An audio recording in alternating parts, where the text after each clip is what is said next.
ओम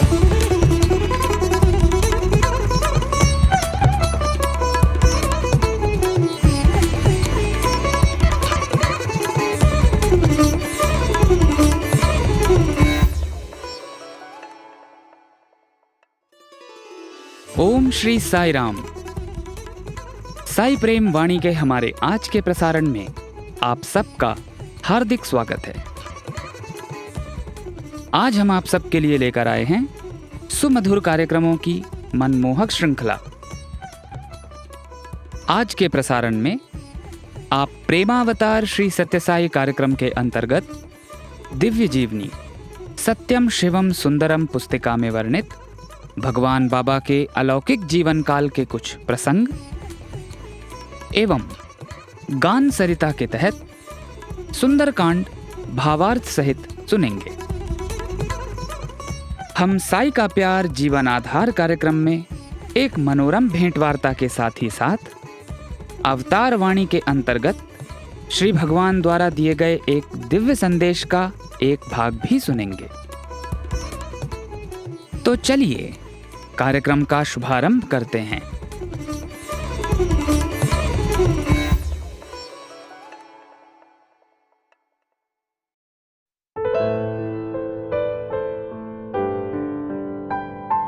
अब प्रस्तुत है हमारा कार्यक्रम अवतार वाणी। भगवान बाबा द्वारा 18 अगस्त सन 1984 को श्रीमद् भगवद गीता पर दिए गए दिव्य संभाषण का एक भाग आज हम प्रस्तुत करने जा रहे हैं।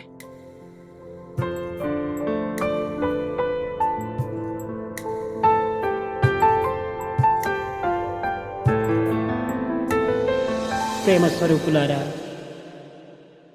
तस्मात् सर्वेषु कालेषु मां मनुस्मरयुज्य च मयर्पित మనోబుద్ధి అర్జున, ఎల్ల కాలములందు నన్ను స్మరించు. నీ మనోబుద్ధులు నాకు అర్పితము గావించి నీ స్వధర్మమైనటువంటి యుద్ధమును నీవు ఆచరించు. తప్పక నన్ను పొందగలవు, ఇందులో సంశయం లేదు అని కృష్ణ అర్జునునికి బోధించాడు. तस्मात् सर्वेषु कालेषु मां मनुस्मर युद्ध च मय्यर्पित मनोबुद्धिर्मामे वैश्यस्य संशयः। श्री कृष्ण ने अर्जुन को उपदेश दिया कि हे अर्जुन, हर समय मेरा ही स्मरण करते रहो, अपने मन और बुद्धि को मुझे अर्पित कर अपने स्वधर्म जो युद्ध करना है उसे करते रहो, तुम अवश्य मुझे प्राप्त करोगे, इसमें कोई संशय नहीं है। ప్రపంచంలో గల విలువగలిగినటువంటి వస్తువులన్నింటి యందు కాలము చాలా విలువైనటువంటిది. ఇట్టి విలువైనటువంటి కాలమును మనం ఏ విధంగా ఉపయోగించుకుంటున్నామో ఎవరికి వారు యోచించుకోవచ్చు. కాలకాల ప్రపన్నానాం కాలః కిం న కరిష్యతి. కాలమును కూడాను మృంగేటువంటి యొక్క దైవత్వానికి కాలరూపుడైనటువంటి కాయమును కర్తవ్య రూపములో కర్మల ద్వారా సార్థకం గావించుకోవటమే మానవుని ప్రధాన కర్తవ్యం. संसार में विद्यमान अत्यंत मूल्यवान वस्तुओं में समय सबसे मूल्यवान है। सबको स्वयं यह विचारना चाहिए कि ऐसे मूल्यवान समय का उपयोग हम कैसे कर रहे हैं। काल काल प्रपन्नानाम कालः किम न करिष्यति।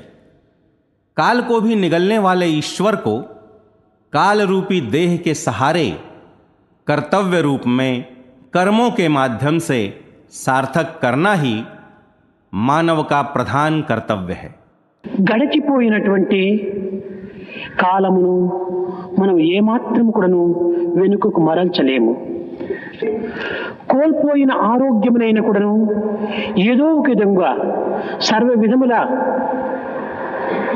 ధనమును వ్యయం చేసైనా దానిని సంపాదించుకొనవచ్చు. మనము గడుపుకున్నటువంటి యొక్క కాలమును ఏమాత్రం కూడాను ముందుకు తెచ్చుకునేటానికి వీలు కాదు. ఇటువంటి పవిత్రమైనటువంటి విలువైనటువంటి కాలమును మనం సద్వినియోగపరచుకుంటకై తగినటువంటి కృషి చేయాలి. बीत गए समय को हम जरा भी लौटा नहीं सकते हैं. बिगड़े हुए स्वास्थ्य को धन चुकाकर वापस पाया जा सकता है, परंतु बिता चुके समय को वापस लौटाना संभव नहीं है. ऐसे पवित्र एवं मूल्यवान समय का सदुपयोग करने के प्रयत्न हमें करने चाहिए. అనంత కాలములో మన జీవితము క్షణికమైనటువంటిది. కానీ దృశ్యకల్పితమైనటువంటి ఈ జగత్తునే సత్యమని విశ్వసించి ఈ కొద్ది కాలమును కూడాను దాని యందే ఉపయోగించి మనము జీవితాన్ని వ్యర్థం గావించుకుంటున్నాము. మన జీవితంలో మనము సాధించినటువంటి యొక్క విశిష్టత ఏమిటి అని ఒక్కతూరి సింహావలోకనం చేసిన మానవత్వంలో ఏమాత్రం కూడాను తగినటువంటి జవాబు రావటం లేదు. अनंत काल में हमारा जीवन क्षण मात्र है.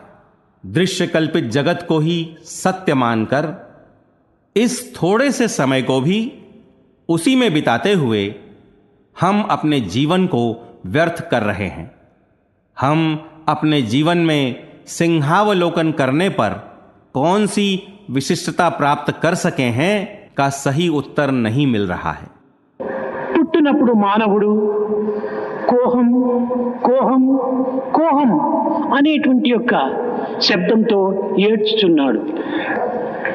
ఇది కేవలం జీవితమంతా కూడాను కోహం కోహం కోహం అనేటువంటి యొక్క నేనెవరు నేనెవరు అనేటువంటి యొక్క దీని అందే వ్యక్తము గావించిన నీవెవరు అనేటువంటిది ఎప్పుడు నీవు తెలుసుకోవటం. కానీ మన జీవితం యొక్క అంతరార్థం ఇది కాదు. కోహంతో ప్రారంభించి సోహంతో అంత్యం కావాలి. जन्मते समय मानव कोहम कोहम कोहम की आवाज में रो रहा है. सारा जीवन कोहम कोहम, मैं कौन हूं, मैं कौन हूं, मैं कौन हूं में ही व्यर्थ बिता देने पर तुम कौन हो यह तुम कब जान सकोगे. परंतु जीवन का आंतरिक अर्थ यह नहीं है. कोहम से आरंभ कर सोहम से समाप्त करना चाहिए. నేనే దానిని అనగా దైవత్వమును అనేటువంటి ఒక సత్యాన్ని గుర్తించి తాను ప్రశాంతిని పొందాలి.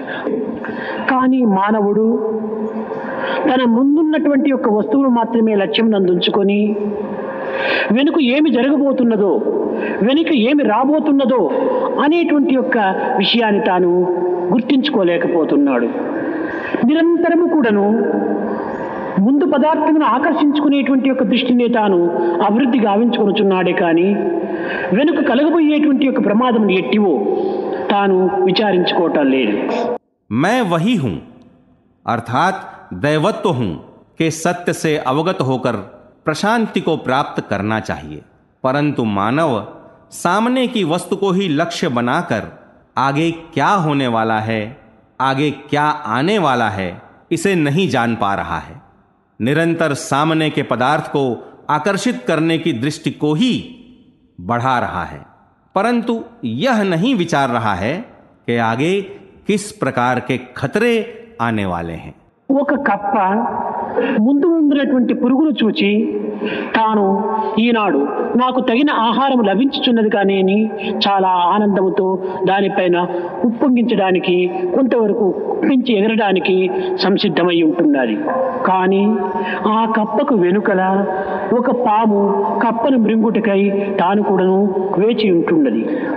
అయితే ఈ సర్పమునకు కూడాను తనకు వెనుకలు ఏమి రాబోవును, ఏమి జరుగుతుందో అనేటువంటి విషయాన్ని విచారించుకోకుండా ఈనాడు నాకు తగిన ఆహారం లభించుచున్నది కదా అని ఈ పాము కూడాను సంతోషించుచున్నది.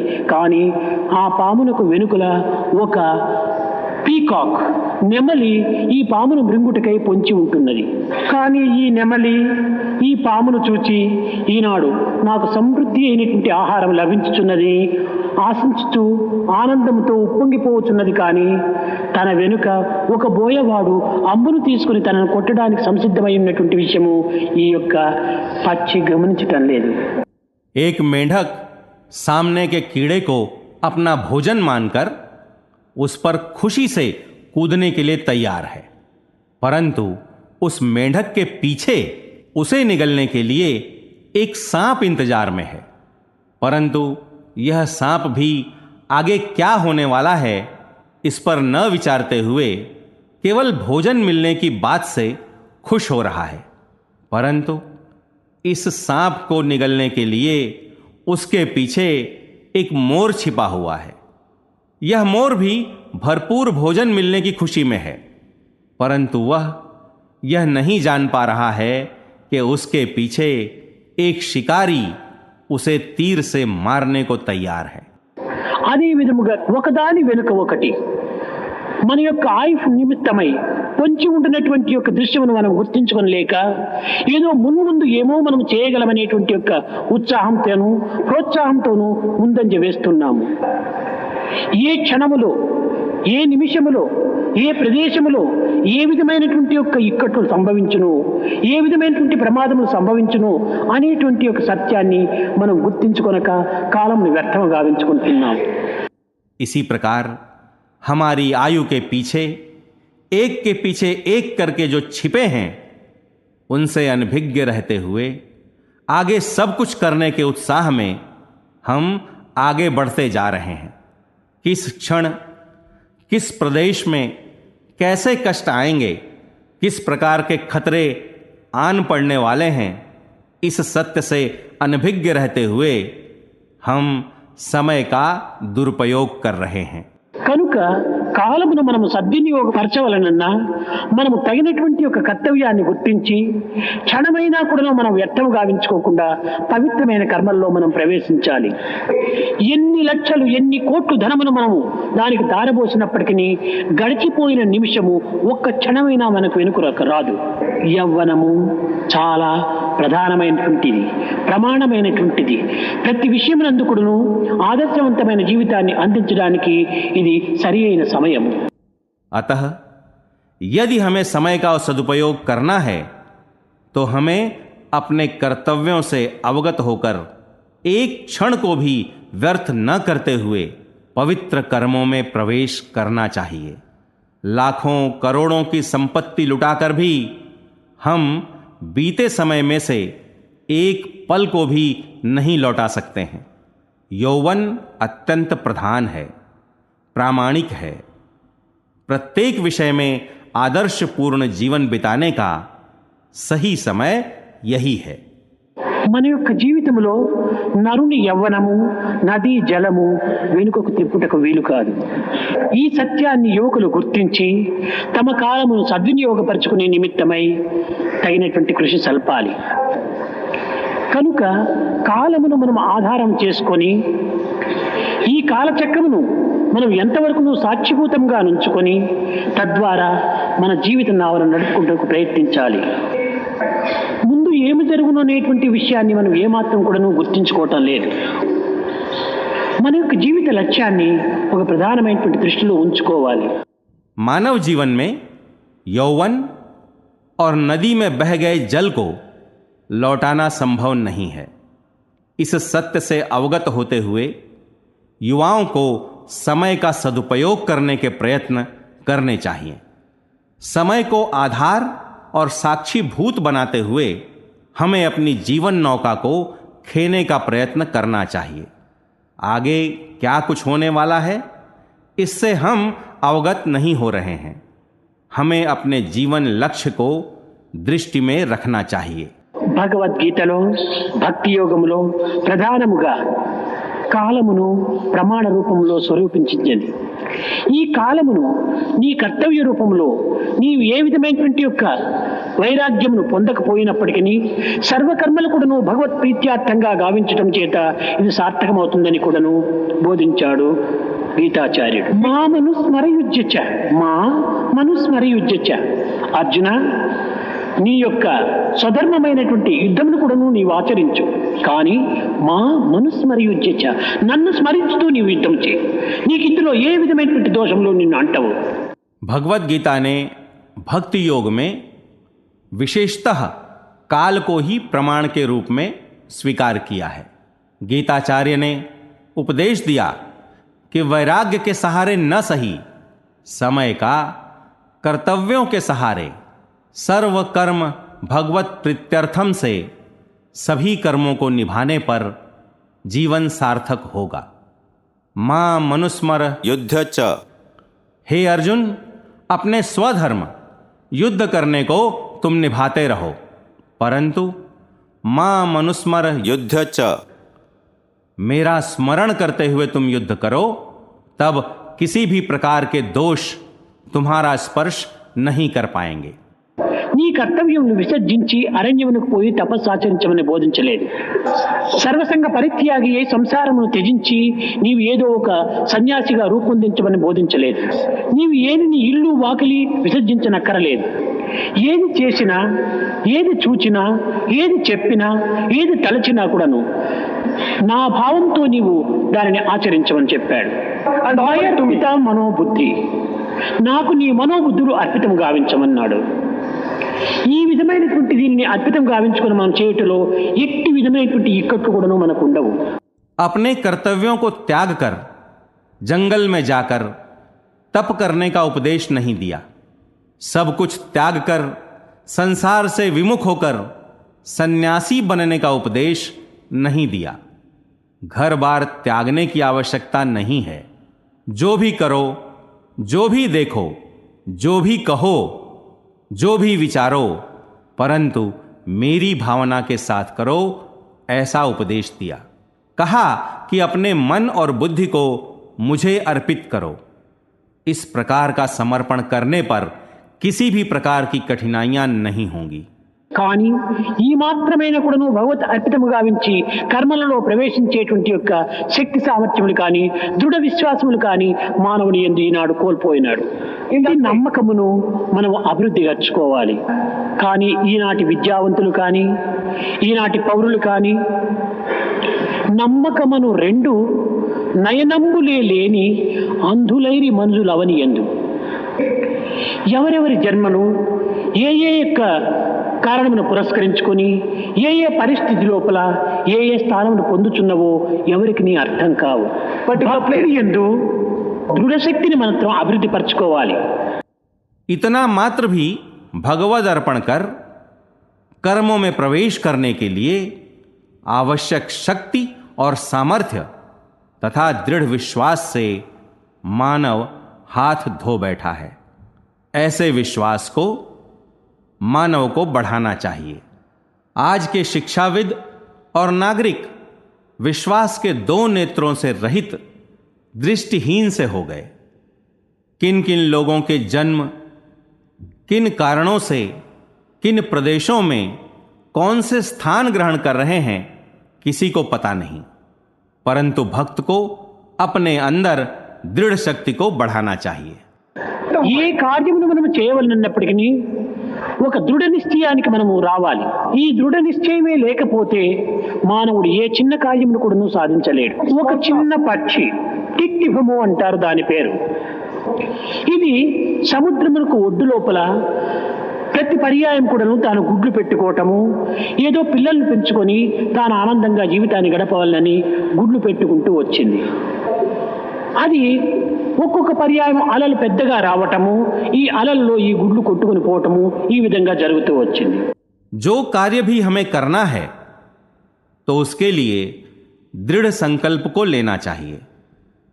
इस दृढ़ संकल्प के न होने पर मानव छोटे से छोटा कार्य भी नहीं कर सकता है।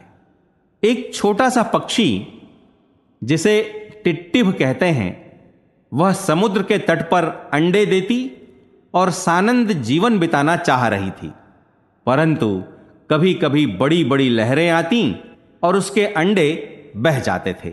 తాను పెట్టినటువంటి గుడ్లు అనేక పర్యాయములు సముద్రుడు ఈ విధంగా కొనిపోతున్నాడు కదా అని ఈ యొక్క టిట్టిభమునకు చాలా నిరాశ నిస్పృహతోపల కొన్ని విధమైనటువంటి యొక్క విరక్తి కూడా కలిగింది. సముద్రం పైన అమితంగా కోపం వచ్చింది ఈ పక్షికి. సముద్రాన్ని ఈ పక్షి ఏమి చేయగలదు, కానీ ఇంత పెద్ద సముద్రమే నేను ఏమి చేయగలను అనేటువంటి నిరాశకు నిస్పృహకు ఏమాత్రము అవకాశం ఇవ్వలేదు.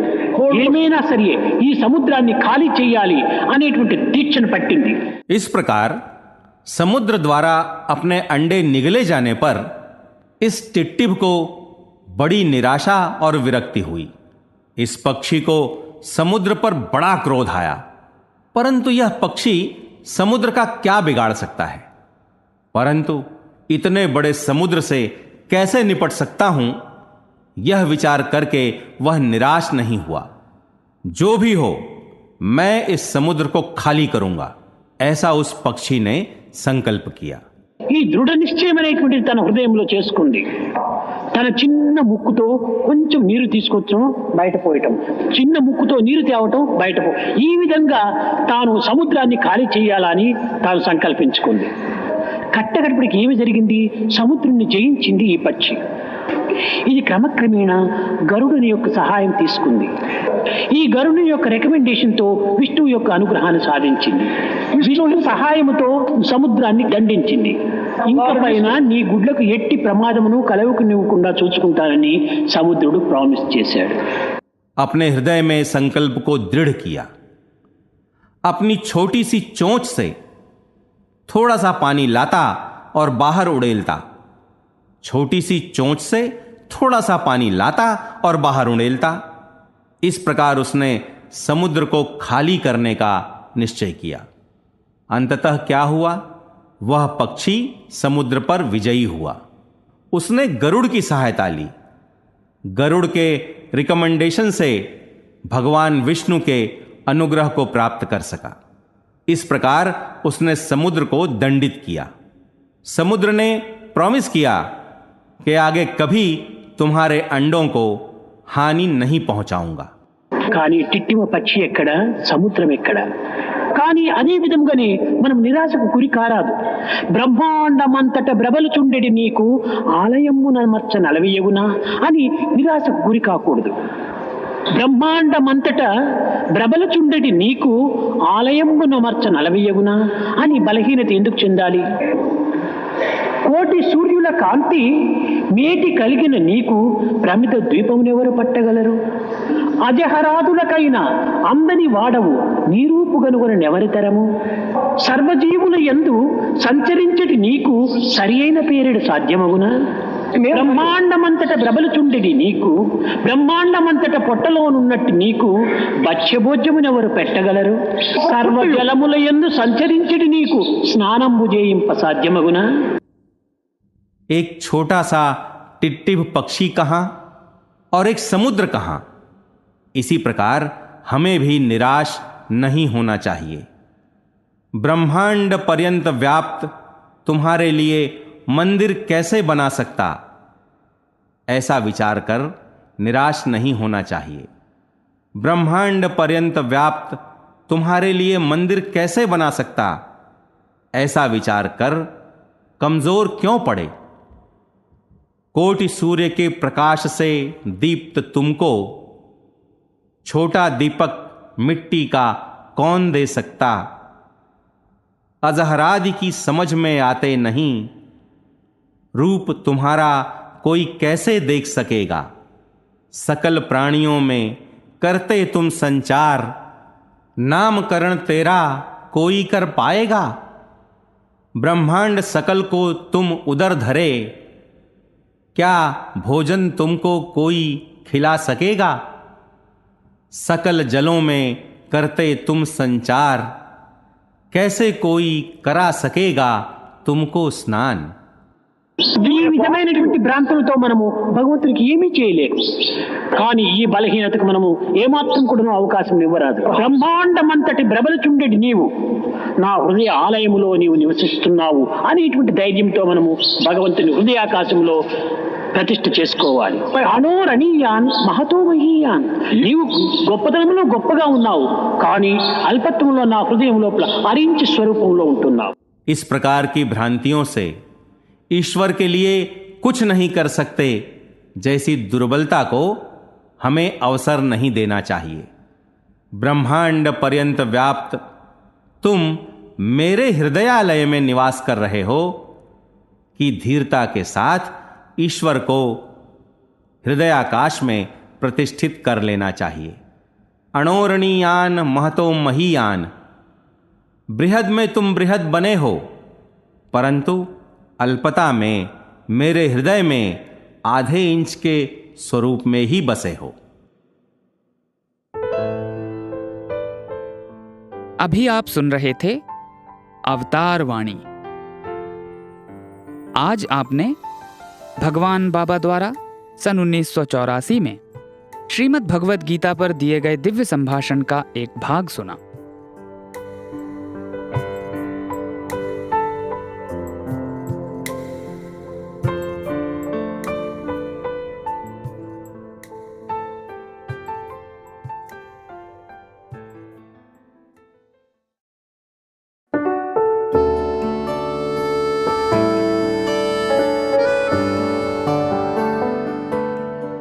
अब प्रस्तुत है गान सरिता के अंतर्गत सुंदरकांड। इसे गोस्वामी तुलसीदास जी द्वारा रचित श्री रामचरितमानस से लिया गया है। संगीतमय रूप से इसे भगवान बाबा के संगीत महाविद्यालय संकाय के छात्रों ने सजाया है। ये सीडी के रूप में भी उपलब्ध है। पेश है इसका पहला भाग।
साई राम।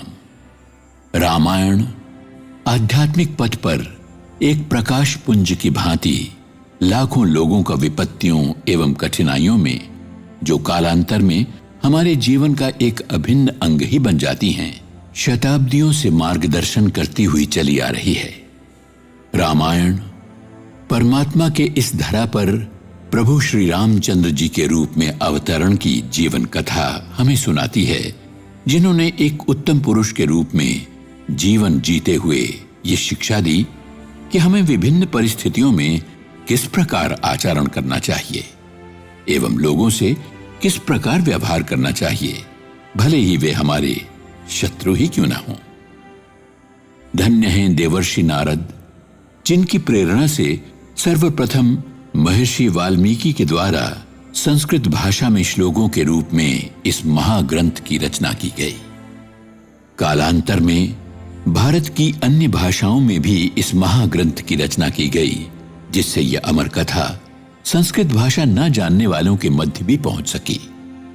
इन रचयिताओं में निसंदेह तुलसीदास जी अग्रणी हैं। तुलसीदास जी का जन्म सन 1532 में उत्तर प्रदेश में काशी के समीप राजापुर नामक ग्राम में एक ब्राह्मण परिवार में हुआ था। इनके माता पिता का इनके बाल्यकाल में ही देहावसान हो गया था एवं इनके सगे संबंधियों ने इनकी उपेक्षा ही की, जिसके कारण वे अधिकांशतः एक हनुमान मंदिर में ही रहकर जो कुछ भी थोड़ा बहुत भिक्षा में मिलता उसी के द्वारा शनैः शनैः जीवन यापन करने लगे। वहीं ये अपने गुरुदेव श्री नरहरिदास स्वामी जी महाराज के संपर्क में आए और उनके द्वारा ही बालक तुलसी के अंतः में राम नाम का बीजारोपण किया गया। समय व्यतीत होता गया और तुलसीदास जी वेदों, उपनिषदों इत्यादि का अध्ययन करते हुए बड़े होने लगे। उपयुक्त समय पर इनका विवाह भी विधिवत संपन्न हुआ। इनकी धर्मपत्नी रत्नावली अत्यंत विदुषी एवं एक धर्मपरायण महिला थी। तुलसीदास जी का अपनी पत्नी के प्रति अत्यधिक अनुराग था तथा वे क्षण भर भी उनसे अलग नहीं रह सकते थे। एक बार वे अपने पीहर गई थीं, तब तुलसीदास जी विरह सहन नहीं कर सके और वे तत्क्षण अपनी पत्नी से मिलने बाढ़ से उफनती हुई नदी को पार कर पहुंच गए। रत्नावली उन्हें वहां देखकर क्रोध और लज्जा से लाल हो गईं। अपनी नश्वर देह के प्रति, जो कि मृत्यु के पश्चात शीघ्र ही समाप्त हो जाती है, अपने पति को इस प्रकार मोहित देख उन्होंने उनकी तीव्र भर्त्सना की। उन्होंने कहा, मेरे प्रति तुम्हारी आसक्ति तो केवल अंधमोह ही है। तुम इसका अंश मात्र भी यदि उस ईश्वर के प्रति विकसित कर सकोगे तो कदाचित तुम्हें मोक्ष मिल जाएगा। रत्नावली के इन व्यंग बाणों ने तुलसीदास जी के हृदय को बींध कर रख दिया। उन्होंने उसी क्षण वहां से प्रस्थान किया एवं घर परिवार इत्यादि का परित्याग कर संन्यास लेकर 14 वर्ष लंबी तीर्थ यात्रा पर चले गए। एक दिन अचानक उस वृक्ष से, जिसे तुलसीदास जी प्रतिदिन सींचा करते थे, एक रहस्यमय शब्दवाणी हुई। उसने कहा, अपनी इच्छा अनुसार वर मांगो, अवश्य मिलेगा। तुलसीदास जी ने कहा, मैं भगवान राम के दर्शन पाना चाहता हूं। हनुमान जी के मंदिर जाओ। वहां हनुमान जी एक कोढ़ी के भेष में प्रतिदिन रामायण का पाठ जो वहां चलता है उसे सुनने स्वयं आते हैं। उस रहस्यमय वाणी ने कहा, वे सबसे पहले वहां आते हैं और सबसे अंत में वहां से जाते हैं। वे ही तुम्हारी सहायता करेंगे। तुलसीदास जी ने इस सलाह का अक्षरशः पालन किया और उन्हें हनुमान जी के दर्शन हुए। तत्पश्चात उनकी सहायता से ही उन्हें भगवान राम के भी साक्षात दर्शन हुए। तुलसीदास जी ने बाद में हनुमान जी की आज्ञा से रामायण की रचना की। उन्होंने अन्य और भी कई रचनाएं की, किंतु उन सभी में रामायण सर्वाधिक लोकप्रिय एवं श्रेष्ठ है। तुलसीदास जी ने रामायण की रचना दोहे, चौपाई एवं सोरठा इत्यादि अलंकारों का विशुद्ध प्रयोग करते हुए हिंदी की सहायक भाषा अवधी में की। तुलसीकृत रामायण भगवान शंकर जी द्वारा प्रभु श्री राम जी की जीवन लीला माता पार्वती जी को कथा व्याख्यान के रूप में सुनाने के कारण अद्वितीय है। श्री विष्णु सहस्त्र नाम के अंत में जब माता पार्वती भगवान शंकर से पूछती हैं कि क्या ईश्वर का कोई एक नाम ऐसा है जो इन सहस्र नामों के बराबर हो, तो भगवान शंकर इसके उत्तर में राम के नाम को इस योग्य बताते हैं। एक प्रकार से तुलसीदास जी भी अपनी इस सर्वोत्तम कृति में इसी ओर इंगित करते हैं। तुलसीदास जी की कृतियों एवं उनकी ईश भक्ति को शत शत वंदन। इसमें संशय नहीं कि वे अपने जीवन काल में ही विख्यात हो, पूजनीय हो गए थे। ऐसा भी कहा जाता है कि एक बार उस समय के मुगल शासक ने उन्हें अपने दरबार में कुछ चमत्कारों का प्रदर्शन करने हेतु आमंत्रित किया और इसमें सफल होने पर उत्तम से उत्तम पुरस्कार देने का वचन भी दिया। तुलसीदास जी ने इसकी तीव्र आलोचना की एवं इस आमंत्रण को ठुकराते हुए पूछा कि क्या ईश्वर की कृपा के समक्ष धन का भी कोई मूल्य है। आगे चलकर तुलसीदास जी काशी में एक आश्रम के संस्थापक नियुक्त किए गए एवं उन्हें गोस्वामी की उपाधि से सम्मानित भी किया गया। सन 1623 में उन्होंने इस संसार सागर से प्रयाण किया और परम तत्व में विलीन हो गए। अभी आप जिस सुंदर कांड पाठ का श्रवण लाभ अनुवाद सहित लेंगे वो तुलसीदास जी द्वारा रचित रामायण से उद्धृत किया गया है। यहां इसका उल्लेख करना अनिवार्य है कि श्री वाल्मीकि जी का अनुसरण करते हुए रामायण की रचना 6 भागों में करना आवश्यक है, जिन्हें कांड कहा जाता है। जिस घटनाक्रम में वे हैं उसी क्रम में उन्हें व्यवस्थित भी रखा जाता है, जैसे बालकांड, अयोध्या कांड, अरण्य कांड, किष्किंधा कांड, सुंदर कांड एवं युद्ध कांड। सुंदर कांड को छोड़कर बाकी सभी में राम का चरित्र ही प्रमुख है। केवल सुंदर कांड ही ऐसा है जिसमें लगभग अंत में ही राम का उल्लेख है। इसके बाद भी प्रभु के भक्तों में सुंदर कांड अत्यंत लोकप्रिय है। इसके कई कारण हैं। इनमें से एक मुख्य कारण है कि सुंदरकांड हमारे सम्मुख ईश्वर के प्रति प्रगाढ़ प्रेम और उनके लिए कभी भी कुछ भी करने के लिए सदैव तत्पर रहने का उदाहरण प्रस्तुत करता है। इसके अतिरिक्त सुंदरकांड हमें यह भी शिक्षा देता है कि यदि हम ईश्वर से सच्चा प्रेम करते हैं और उनकी सेवा हेतु कटिबद्ध हैं तो परमेश्वर हमारी सहायता करने के साथ साथ हमारे मार्ग में आने वाली समस्त बाधाओं का उन्मूलन भी करते हैं, भले ही वे कितनी ही जटिल क्यों ना हो। संक्षेप में सुंदरकांड न केवल सच्ची एवं अनन्य भक्ति के उत्सव का प्रतीक है, बल्कि ईश्वर द्वारा उसे कैसे अपनाया जाता है इसका भी प्रमाण है। एक बहुप्रचलित प्रथा अनुसार सुंदरकांड का 7 दिनों तक पाठ किया जाता है। इस विधि के अंतर्गत, जिसे साप्ताहिक पारायण या सप्ताहम के नाम से जाना जाता है, पाठ्य सामग्री को 7 भागों में विभक्त कर प्रतिदिन एक एक भाग का पठन किया जाता है। ये गेय पठन सामग्री MP3 के रूप में आपके समक्ष प्रस्तुत है, जिसका श्रोतागण इच्छा अनुसार 7 भागों में भी श्रवण लाभ ले सकते हैं। तो लीजिए, प्रस्तुत है तुलसीदास जी द्वारा रचित रामायण के सुंदर कांड की सुमधुर संगीतमय प्रस्तुति। इसका आरंभ संस्कृत में श्लोकबद्ध प्रार्थना से होता है।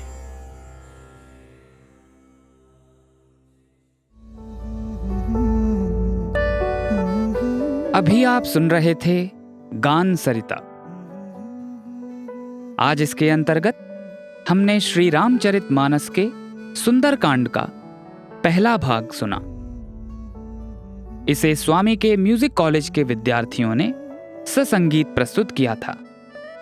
ये CD के रूप में भी उपलब्ध है।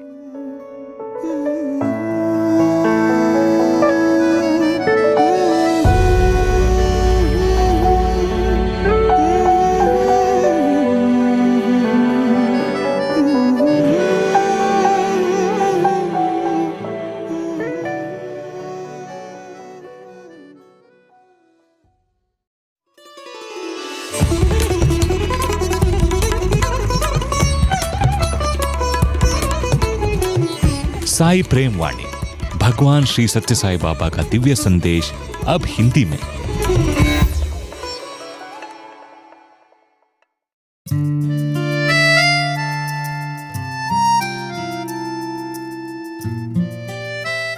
अब प्रस्तुत है हमारा लोकप्रिय कार्यक्रम साई का प्यार जीवन आधार। आज इसके अंतर्गत हम छत्तीसगढ़ राज्य संगठन से श्रीमान प्रतीक खरे जी के साथ हुई हमारी भेंट वार्ता का दूसरा भाग प्रस्तुत करने जा रहे हैं।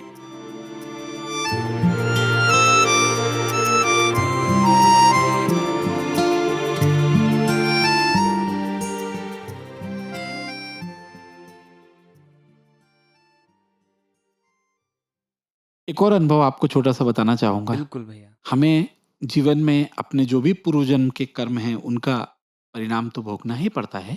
और स्वामी ने ये कहा है कि जब मैं हूं तो भाई कैसा। तो स्वामी ने कहा कि मैं उस समय में मैं तुम्हारे साथ होता हूं और वो बड़ी आसानी से कट जाता है।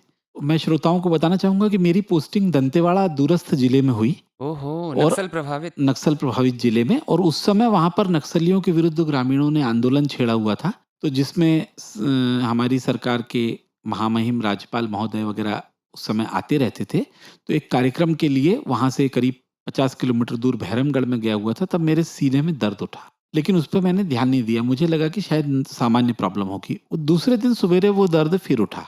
तो फिर मैं किसी की मदद से, रविवार था उस दिन, मैं अक्टूबर 2005 की बात है, मैं वहाँ गया हॉस्पिटल। तो हॉस्पिटल के डॉक्टर्स ने सबसे पहले तो मुझे देख के कहा कि सर सिंपल कुछ हो सकता है। तो उन्होंने कुछ दवाई दे के वापस भेज दिया। लेकिन जब आधा 1 घंटे बाद दर्द कम नहीं हुआ, फिर से गया। तब उन्होंने कहा कि आप लेट जाइए। ECG लिया और उन्होंने कहा कि सर आप बिल्कुल शांत रहिए। और उन्होंने मेरी मिसेज उस समय वहाँ थी, तो उन्होंने बताया कि इनको हार्ट अटैक आया है। और उन्होंने फिर वहाँ भर्ती किया। अब दंतेवाड़ा के मेडिकल स्टोर में एक इंजेक्शन अवेलेबल था हार्ट अटैक के लिए।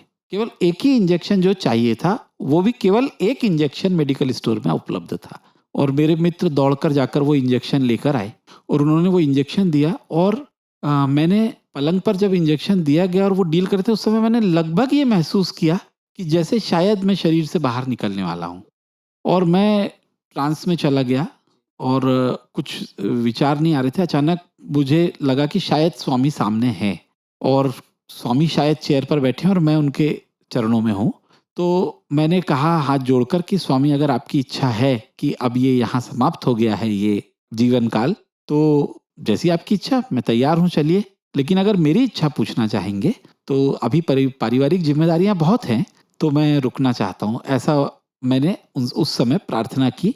अर्धमूर्छा की हालत थी और मुझे डॉक्टर्स की आवाज़ भी आना धीरे धीरे स्लो हो गई थी। और फिर वो सिंपल पलंग पर था, कहीं वहाँ कोई ओटी में नहीं थे, कुछ भी नहीं थे। वो इंजेक्शन दे रहे थे ड्रिप के थ्रू, और फिर डॉक्टर्स की आवाज़ आना तेज हो गई और उन्होंने कहा कि अच्छा हाँ, कंट्रोल हो गया, नॉर्मल आ रहा है, नॉर्मल आ रहा है। और लगभग आधा घंटे बाद ऑलमोस्ट जो ईसीजी था वो नॉर्मल आ गया। इंजेक्शन देने के आधे घंटे बाद? इंजेक्शन देने के आधा घंटे, इंजेक्शन देने के लगभग आधा घंटे बाद और इंजेक्शन देने के 10-15 मिनट बाद मैंने ये अनुभव किया था कि मैं स्वामी से प्रार्थना कर रहा हूँ। और उसके बाद वहाँ पर मैं 48 घंटे करीब रहा। और उस समय तक फिर मैंने अपने ब्रदर को फ़ोन किया रायपुर। उसने रायपुर में एस्कॉर्ट्स हॉस्पिटल की ब्रांच थी, वहाँ से उसने डॉक्टर्स से बात करवाई। ईसीजी यहाँ से वहाँ भेजा गया, तो वो डॉक्टर्स ने चेक किया। उन्होंने कहा कि ये तो लगभग नॉर्मल आ गया है, आप इनको कुछ दिन बाद यहाँ थोड़ा रेस्ट देकर यहाँ ला सकते हैं, थोड़ा 72 घंटे देख लीजिए, ऐसा कुछ। तो खैर 48 घंटे बाद हम वहाँ से निकल पड़े, रायपुर आए। जब रायपुर में डॉक्टर्स ने उसको देखने के बाद कहा कि आपकी हम एंजियोग्राफी करेंगे कि ऐसा क्यों हुआ। तो एंजियोग्राफी करने के लिए ऑपरेशन थिएटर में ले गए, जहाँ उनका जो कैथ लैब होती है उसमें लेकर गए। तो कैथ लैब में वो डॉक्टर साहब जो थे, तो उन्होंने वो कर रहे थे और मुझे बहुत कुछ वो समझ में आ नहीं रहा था।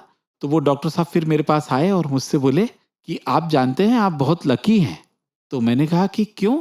बोले बहुत कम लोगों को ऐसा होता है कि जब उनको कोई स्टंट की ज़रूरत पड़ती है, पता नहीं ऐसा कैसे हुआ कि आपको क्लॉट था और आपका वो क्लॉट जहाँ था, वो क्लॉट की जगह तो हमें पता चल गई कि कहाँ था, लेकिन वो जो रक्त का थक्का जमा था वो गायब हो चुका। और आपका ब्लड फ्लो नॉर्मल है और आपका हार्ट किसी नॉर्मल आदमी से भी बढ़िया कंडीशन में वर्क कर रहा है। तो ना तो कोई स्टंट लगाया गया और ना ही कोई स्टंटिंग हुई, ना कोई उसमें एंजियोप्लास्ट हुई, ना कोई ऑपरेशन हुआ। बस वो स्वामी से बात हुई और सब कुछ ठीक हो गया। और उसके बाद से लेकर अभी तक, आज तक 2019 में हम बात कर रहे हैं, आज तक कभी हार्ट से संबंधित मेडिसिन्स बस चलती है, लेकिन कोई भी तकलीफ नहीं हुई है जी। ये भी स्वामी ने ही ये बचाया था जी। जी जी। एक घटना और मैं बताना चाहूँगा। श्री सत्यसाई बाल विकास के बच्चों का एक कार्यक्रम हुआ था 3 जुलाई 2004 को यहाँ पर। उस कार्यक्रम में एक संगीतमय नाटक की प्रस्तुति हुई थी, मधुर भक्ति। हाँ जी। उसमें कृष्ण जी के और राधा जी के जीवन के बारे में बताया गया था। तो उस मधुर भक्ति के पहले मेरे बेटे ने और कुछ और बच्चों ने स्वामी को जाके जो ग्रीटिंग देते हैं और जो बताते हैं कि ये करने जा रहे हैं, वो दिया था। तो जब वो स्वामी को दिया, वो स्वामी ने देखा और उसके बाद में जब वो ड्रामा प्रस्तुत हुआ, वो जब हो गया, उसका जब फोटो खिंचवाने के लिए गए, तो मेरा बेटा जो है वो तो छोटा सा था जी। तो वो नीचे फोटो सब लोग खींच रहे थे, तो उसको लगा कि बैठना है, तो वो नीचे बैठ गया, सब खड़े हुए थे। तो स्वामी ने उसको सिर में ऐसा टच किया जी, और हाथ से टच किया और उसको कुछ कहा, शायद उसका नाम लिया या स्टैंड अप बोला होगा, जो भी, मुझे भी याद नहीं। उसने, वो भी बच्चा था, तो वो खड़ा हो गया। फिर खड़े होकर उसकी हाथ जोड़ के फोटो आई, अभी है फोटोग्राफ वो भी। और वो अभी बीकॉम फाइनल ईयर में बेंगलोर स्थित वृंदावन कैंपस में वो बीकॉम ऑनर्स फाइनल ईयर में इस वर्ष गया है। और उसने तबले में कोर्स किया था, तो वो भजन भी वो करता है। और मैं बड़ा देखता था जब स्वामी के छात्रों को तबला बजाते हुए, तो मुझे बड़ा आनंद आता था कि वाह, क्या ये लोग बजाते हैं। तो स्वामी ने कहा कि अच्छा ठीक है, तुम्हें आनंद आ रहा है कि ये लोग बजाते हैं, तो चलो बच्चे से बजवा लेते हैं। तो स्वामी ने उस बच्चे को अवसर दिया और ऐसी कृपा हुई कि हमें भी, जब हम वृंदावन जाते हैं तो त्रयी में जो है स्वामी के आवास में भजन होते हैं, तो उसमें मौका मिलता है बैठने का। तो वो भी एक घटना थी जिसके माध्यम से ये हो गया कि स्वामी के कॉलेज में ही उसको पढ़ना था जी। और सभी श्रोताओं को एक बात और बताना चाहूंगा। एक बात सुन के एक बात बताने में मुझे बड़ा आनंद आता है। हाँ जी। और मुझे लगता है कि सभी पेरेंट्स को, सभी पालकों को इस बात में बड़ा आनंद आता होगा कि जब सब लोग ये पूछते हैं कि अच्छा आपका बेटा बेंगलोर में पढ़ता है, तो मैं कहता हूँ हाँ, तो सबको लगता है कि बेंगलोर मतलब बेंगलोर में तो बड़े बड़े कॉलेजेस हैं, हाँ जी। तो बेंगलोर मतलब कोई बहुत बड़े कॉलेज में होगा। तो मैंने कहा, बोले किस कॉलेज में है? तो मैंने कहा Shri Sathya Sai institute of higher learning का वृंदावन कैंपस है हाँ। और वहां पर। अच्छा, तो वहां क्या कर रहा है? मैंने कहा बीकॉम ऑनर्स वहां पर पढ़ रहा है। तो बोले वाह वाह, ये तो बहुत अच्छा, हमने भी सुना है कॉलेज है। तो फीस कितनी है उसकी? हाँ। तो मुझे ये बताने में बहुत अच्छा लगता है कि उसकी फीस नहीं है जो है, मैं सबको बताता हूँ तो लोग हैरत पे पड़ जाते हैं और मैं चाहता हूँ कि लोग जरूर ये पूछे। जी। तो मैं उनको बताऊँ तो वो बोलते फीस नहीं है मतलब? मैंने कहा जी फीस नहीं है, एक निशुल्क। बॉयज की सोसाइटी है, वहाँ के छात्रों की एक सोसाइटी बनी हुई है, एक समिति बनी हुई है। उस समिति में उनसे जो बहुत कम खर्चे होते हैं, पुट्टापर्थी आने जाने के, खाने के, कुछ थोड़े बहुत जो खर्चे होते हैं, तो वो खर्चे भी लोग सोचते हैं अच्छा वो कितने होते हैं साल भर के? मैंने कहा वो खर्चे होते हैं साल भर के अधिकतम 25,000, एक महीने का अधिकतम 2,000। बोले आपका बेटा 2,000 रुपए में महीने में इतने हाई कॉलेज में आपका बेटा पढ़ रहा है, इतने अच्छे प्रतिष्ठा प्राप्त उसमें। तो स्वामी ने कहा कि शिक्षा निःशुल्क होना चाहिए। कहा नहीं, वो किया है, और सिर्फ किया नहीं, वो बाकी सबको बताने का आनंद भी हमें दे रहे हैं। तो मुझे बड़ा आनंद आता है जब कोई पूछता है। भैया 24 अप्रैल 2011 के बाद क्या आपने कोई अंतर अनुभव किया और कैसे अपने आप को उबारा, और उसके बारे में कुछ बताएं हमको। 24 अप्रैल 2011 का दिन तो बहुत कठिन दिन था, क्योंकि उस समय तक ये मन में ये विश्वास था कि स्वामी जो हैं वो, स्वामी की ये लीला है। लेकिन जब ये समाचार हुआ और सब टेलीविज़न चैनल में फैल गया और सब कुछ हो गया, तो लगभग मतलब 3-4 दिन तो शॉक की स्थिति रही थी और कुछ बोल ही नहीं पा रहे थे। बस बैठे-बैठे रोना आ जाता था कि अरे ऐसा हो गया। और उसके बाद 27 अप्रैल को जब बाबा को महासमाधि दी गई, उसके आखिरी क्षण पहले तक ये विश्वास था कि शायद कुछ लीला है ये स्वामी की। लेकिन फिर लगा कि ये ऐसा हुआ है। थोड़ा बहुत से उभरने में वक्त लगा, लेकिन मैं सभी श्रोताओं ने ये स्वयं अनुभव किया होगा कि उसके बाद स्वामी ने हमें अपने निराकार स्वरूप में इतना संभाला है कि जहां जिस जगह पर ये महसूस हुआ कि स्वामी अब हम क्या करें, वहां स्वामी ने तुरंत अपनी उपस्थिति, तुरंत अपनी कृपा, तुरंत अपना अनुग्रह, तुरंत कोई ना कोई ऐसा हस्तक्षेप किया है जिससे ये विश्वास हो गया कि स्वामी जो हैं वो हमारे साथ अभी भी हैं। केवल अंतर सिर्फ इतना है कि जो पहले साकार स्वरूप में थे वो साकार स्वरूप में नहीं है, स्वामी निराकार स्वरूप में हैं। लेकिन स्वामी निरंतर हमारे साथ हैं। और उसके बाद में एक और परिवर्तन आया। कुछ दिन तक जो दुखद स्थिति रही, पीड़ाजनक स्थिति रही, उससे उभरने के बाद में ये आया कि अब मुझे क्या करना है, अब मेरा क्या कर्तव्य है। तो उसके बाद से और ज्यादा वो लगने लगा, हर जगह ये लगने लगा कि नहीं, यहाँ पहले तो ये था कि ठीक है कार्यक्रम है तो ठीक है, हम जा पा रहे हैं तो ठीक है, नहीं जा पा रहे हैं तो ठीक है। लेकिन अब लगने लगा कि नहीं नहीं नहीं, ये तो ड्यूटी है, वहां जाना पड़ेगा, वहां पर सब डिवोटीज हैं, तो वो तो हमारी रिस्पॉन्सिबिलिटी है कि हम वहां पर मौजूद रहें। तो अपना जिम्मेदारी का दायित्व बढ़ गया। तो एक प्रकार से आध्यात्मिक जिम्मेदारी का दायित्व बढ़ाने के लिए भगवान ने शायद जो है वो हम सबको तैयार किया। स्वामी ने एक बार कहा था, हमारे मध्य प्रदेश ट्रस्ट कन्वीनर थे, उनसे कहा था कि आप ट्रस्ट कन्वीनर बनिए। तो उन्होंने ये घटना सुनाई थी, तो उन्होंने कहा कि स्वामी मुझे तो कुछ आता नहीं है, तो मैं क्या करूंगा। तो स्वामी ने कहा था कि स्वामी पहले शक्ति देता, फिर उसके बाद में काम देता। तो ये संगठन में हो या उसमें हो, मेरा ये अनुभव है और सभी श्रोता जो इससे सहमत होंगे उनसे भी मैं ये जरूर बांटना चाहूंगा कि जब भी स्वामी का कोई काम अगर आता, तो आप ये मान लीजिए कि स्वामी ने पहले शक्ति दे दी है उस काम को उस काम को संपन्न करने के लिए स्वामी ने पहले शक्ति दे दी है, बुद्धि दे दी है और पूरी तैयारी कर दी है। उसके बाद में ये संदेश हमारे पास में आया है, तो इसको बिना हिचके हमको स्वीकार कर लेना चाहिए और वो निश्चित रूप से दिव्य मार्गदर्शन और दिव्य नियंत्रण में वो संपन्न।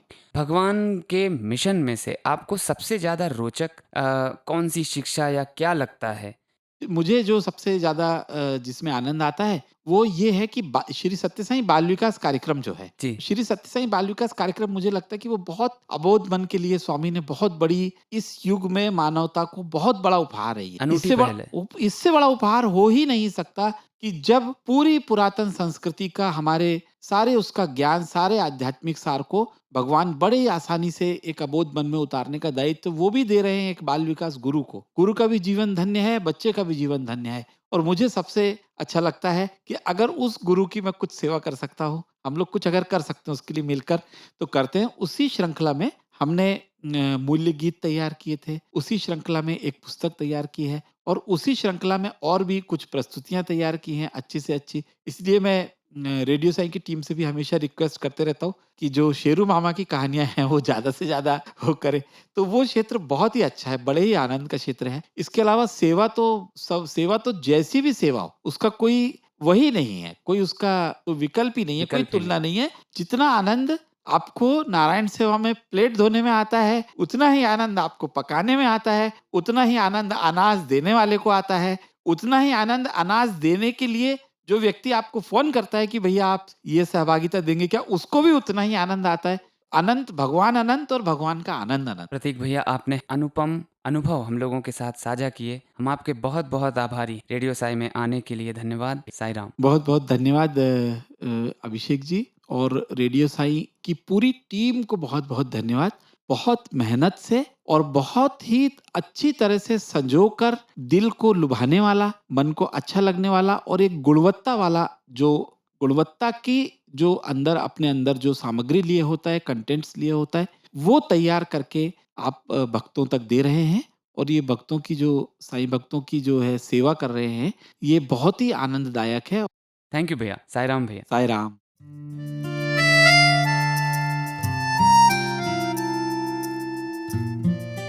अभी आप सुन रहे थे हमारा लोकप्रिय कार्यक्रम साई का प्यार जीवन आधार।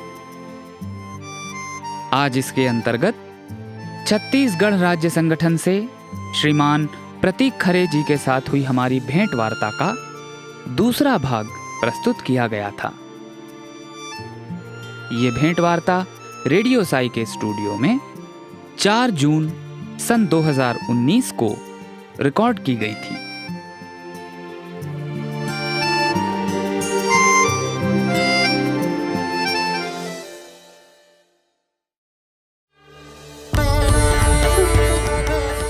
साईं राम।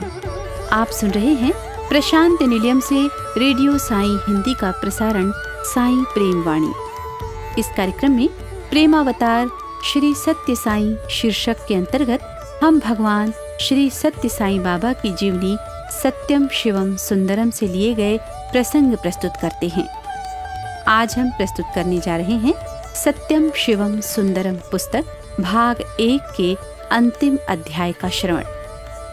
इस अंतिम अध्याय क्रमांक 16 में प्रोफेसर कस्तूरी जी ने सुधी पाठकों को भगवान के अवतरित होने के अवसर का पूरा लाभ लेने का आह्वान किया है। हमने इस अध्याय 16 के प्रारंभ में प्रेमावतार श्री सत्य साईं के निर्माण के लिए सत्यम शिवम सुंदरम पुस्तक की संक्षिप्त पृष्ठभूमि भी आपके समक्ष रखने का प्रयास किया है। आइए बाबा की दिव्य जीवनी के भाग 1 के अध्याय 16 को सुनना आरंभ करते हैं।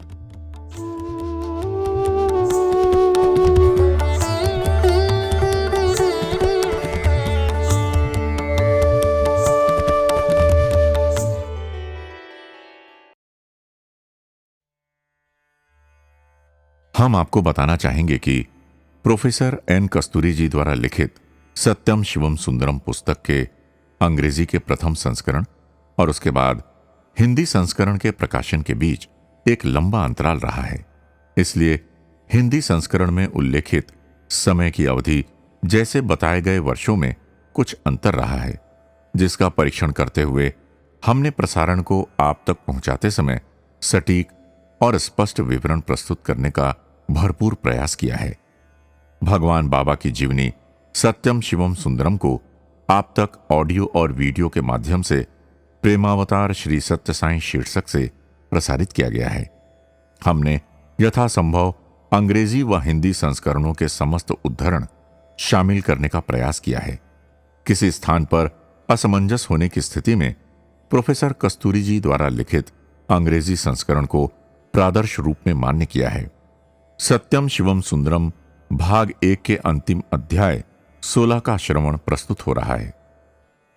सत्यम शिवम सुंदरम पुस्तक के हिंदी संस्करण में इस अध्याय को आप और हम तथा अंग्रेजी संस्करण में फॉर यू एंड मी शीर्षक दिया गया है।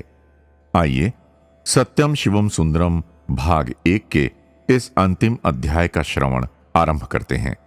इस अध्याय में प्रोफेसर कस्तूरी जी लिखते हैं कि प्रिय पाठकों, आप और हम मिलकर अब इस पुस्तक के अंतिम पृष्ठों पर पहुंच गए हैं। मनुष्य जन्म पाए सबको एक न एक दिन भगवत सानिध्य में पहुंचकर मुक्ति पा ही लेनी चाहिए। प्रत्येक जन्म इस महायात्रा में उपस्थित साधन मात्र है। अब तक के आपके और हमारे बीच इस पुस्तक के माध्यम से संपन्न संभाषण के कारण आपकी इस यात्रा का ज्ञान और अधिक दृढ़ हुआ होगा और अधिकाधिक जानने की उत्कंठा भी तीव्र हुई होगी। प्रोफेसर कस्तूरी जी उस समय लिखते हैं कि सन 1961 में मानव शरीर में बाबा को आए 35 वर्ष मात्र ही बीते और लगभग 60 और वर्ष तक शरीर धारण कर जगत का उद्धार करने की उन्होंने तत्समय घोषणा की। दशहरा पर्व पर सन 1961 में बाबा ने बताया है कि उन्होंने अपना निर्दिष्ट कार्य अभी प्रारंभ किया है तथा उसकी केवल रूपरेखा मात्र ही खींची गई है। उन्होंने अभय भी दिया है कि आगे जाकर क्रमबद्ध रूप में संपूर्ण जगत आश्चर्यचकित होगा एवं सारा मानव परिवार हर्ष विभोर हो उठेगा। उनके उपदेश अनुसार वर्णन कर उनका अनुग्रह प्राप्त करने वालों की संख्या भी प्रतिदिन बढ़ रही है और बढ़ती रहेगी। प्रोफेसर कस्तूरी जी लिखते हैं कि जगत के स्वर्ण युग का शुभारंभ हो चुका है। सत्य युग के अरुणोदय ने हाल में ही समस्त दिशाओं को प्रकाशित कर दिया है। सैकड़ों सरोवरों के कमल मुस्कुरा रहे हैं। योगियों, मुनियों, साधकों और सज्जनों की व्याकुल पुकार सुनकर मैं आया हूं। इस भांति बाबा कहा करते। इसलिए सज्जनों, प्रसन्न हो जाइए। कई बार करुणामय बाबा ने कहा है कि क्रूर, भीरू, दुष्ट एवं चोर भी अपने को सन्मार्ग की ओर ले जाने वाले बाबा की शरण पा सकेंगे। उन्होंने ये भी कहा है कि अपराधियों और ठोकर खाकर गिरे हुओं को मैंने ही भगा दिया तो बेचारे किसकी शरण में जाएंगे। भविष्य में आपका और मेरा काम केवल गाइड बुक, पुस्तकों और नक्शों को पढ़ने से ही नहीं चलेगा। बाबा द्वारा रोगियों के रोग निवारण तथा उनके अच्छे स्वास्थ्य प्राप्ति की कथा का पारायण करने से हमें क्या लाभ होगा। यदि कोई रोगी डॉक्टर के पास सीधे न जाकर अस्पताल के बरामदे में बेंच पर पंक्ति में बैठे अन्य रोगियों के साथ चर्चा करे तो उसे क्या लाभ होगा। ऐसी चर्चा क्यों तथा किस काम की है। इसी प्रकार अंतरात्मा में विराजित भगवान का सीधे ही सानिध्य प्राप्त करना चाहिए। बाबा आ गए, बड़ी सुलभ रीति से ही प्राप्त हो जाते हैं। दत्तात्रेय, दक्षिणामूर्ति, धन्वंतरी आदि सर्व देवता के स्वरूप भगवान श्री सत्य साईं बाबा आए। किसी प्रेममयी माता के समान, किसी दृढ़ पिता के समान, किसी बुद्धिमान गुरु के समान सर्वत्र सर्वज्ञ सर्वशक्तिमान भगवान इन सभी भूमिकाओं का निर्वहन श्री सत्य साईं स्वरूप में करने आए। आइए जरा परीक्षण करें, उन्हें हमसे क्या अपेक्षा है। उनके पास जाते समय क्या ले जाना चाहिए। बाबा कहते हैं पत्रम पुष्पम फलम तोयम अनावश्यक हैं, क्योंकि तुम्हारे द्वारा उन सबको ले आने से तुमसे उनको स्वीकार करने में कुछ समय व्यतीत होता है। उसी समय को हम परस्पर संभाषण में उपयोग कर सकते हैं। और बाबा कहते हैं कि शरीर ही पत्र है, उसमें सहिष्णुशीलता रूपी पुष्प रखकर ले आओ। दया, दान, दमन रूपी रस से भरा हृदय रूपी फल लाओ। आनंद के आंसू रूपी जल ले आओ, ये पर्याप्त है। सत्य, धर्म, शांति, प्रेम भेंट के रूप में मुझे अर्पित करो, नहीं तो उनमें से कम एक तो लेकर आओ, अथवा उस एक को प्राप्त करने का किंचित साहस करो, इतना ही पर्याप्त है। ये कहते हैं वो करुणामूर्ति। अपने संस्कार और वासनाओं का परिष्कार कर दिशा को लक्ष्य की ओर प्रवाहित करने का आज से ही प्रयत्न करना चाहिए, बाबा कहते हैं। क्या हम इतना भी नहीं कर सकते? साक्षात भगवान के अवतार के उद्देश्य की सफलता के लिए हम भी प्रयत्न क्यों न करें? वर्षा, सरिता और समुद्र तीनों वे ही हैं, यानी वर्षा का स्रोत, बहने वाली नदी व सागर तीनों वे ही हैं। सर्वभूतांतरात्मा, सर्वभूत और सर्व तीनों वे ही हैं। ऐसे सत, चित, आनंद की ओर बढ़ने के लिए सत्यम, शिवम, सुंदरम तीनों एकत्रित होने के उस संगम स्थान की ओर बढ़ने के लिए आवश्यक श्रद्धा, भक्ति, विवेक और विश्वास का बाबा ही हम सबको अनुग्रह प्रदान करें। जय साईं राम।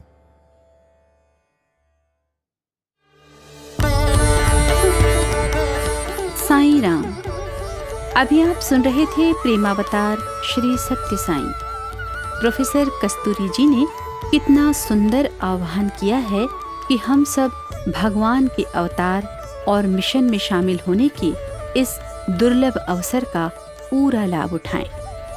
भगवान के सानिध्य में बिताए गए अपने जीवन के अनुभवों से ही उन्होंने ये सत्य जान लिया था कि भगवान को केवल हमारे हृदय के पुष्प, सदा चरण के फल और प्रेम की वंदना ही चाहिए।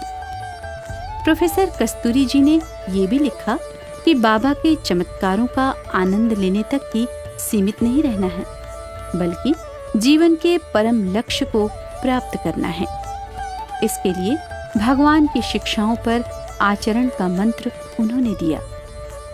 भगवान का ये आश्वासन भी उन्होंने दोहराया कि भले ही कोई मनुष्य कितना भी बुरा क्यों न हो, बाबा उसका परित्याग नहीं करेंगे, वरन उसे प्रेम से सद्मार्ग पर ले जाएंगे।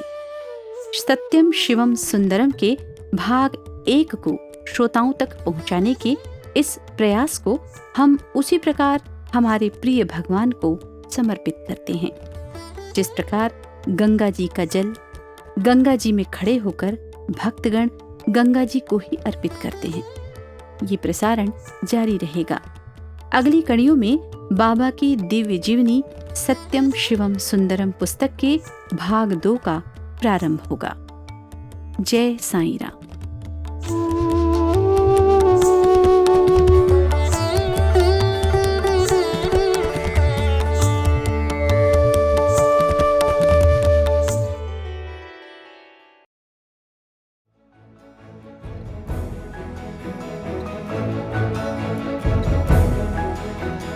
इसी के साथ हमारे साईं प्रेम वाणी कार्यक्रम का समापन होता है। उम्मीद है हमारा आज का कार्यक्रम आपको पसंद आया होगा। आपके सुझावों को हम तक व्हाट्सएप द्वारा जरूर भेजें। हमारा व्हाट्सएप नंबर है 9393258258 93 93 258 258। हिंदी भाषा में हमारी ये सभी प्रस्तुतियां YouTube पर भी उपलब्ध हैं। इन्हें वहां देखने सुनने के लिए हमारे YouTube चैनल को सब्सक्राइब करें और कमेंट बॉक्स में अपने सुझाव देना ना भूलें। हमारी वेबसाइट पर हमारे कार्यक्रमों को अपनी इच्छानुसार सुनने के लिए आप radiosai.org/hindi पर इनको डाउनलोड भी कर सकते हैं। हे साईं, तुमसे नजदीकियां तो कठिनाइयों में ही दिखती हैं, बाकी वक्त तो हम खुद को शहंशाह समझते हैं। स्वामी, हमारे दिलों को विनम्रता से भरकर हमारे शीश आपके चरणों में सदैव झुके रहें। इसी प्रार्थना के साथ हम आप सबसे विदा लेते हैं। धन्यवाद। जय साईं राम।